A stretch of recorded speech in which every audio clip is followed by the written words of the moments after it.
ఏం బావా, ఏం దిగులుగున్నావు? పొద్దున ఇంట్లో లేవు?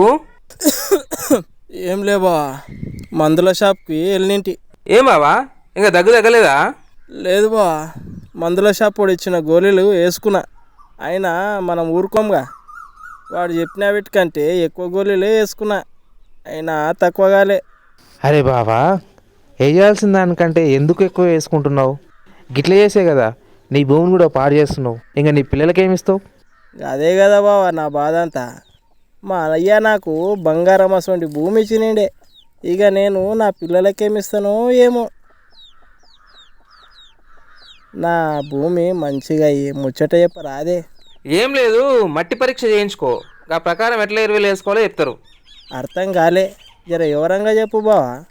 ఏం లేదు బావా, మన భూమిలో భాస్వరం చాలా ఎక్కువ ఉంటుందంట, భూసార పరీక్షలో తేలింది.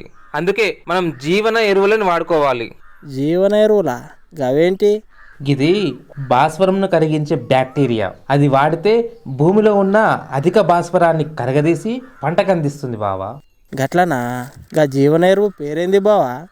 పిహెచ్బి అంటారు. అది వేసినాం అనుకో భూమి మస్తు ఉంటుంది, లేకుంటే భూమి క్యాన్సర్ వచ్చినట్టే అవుతుంది. ఇదే చూడు ఇట్లా అవుతుంది. వామ్మో, క్యాన్సరా?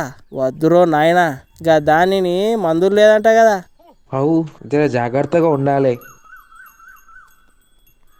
ఏమైనా కానీ ఇప్పటి నుంచి పిఎస్బిని వాడతా. బంగారం లాంటి నా భూమిని నా పిల్లలకిస్తా. జీవన ఎరువులనే వాడదాం, నేల ఆరోగ్యాన్ని కాపాడదాం.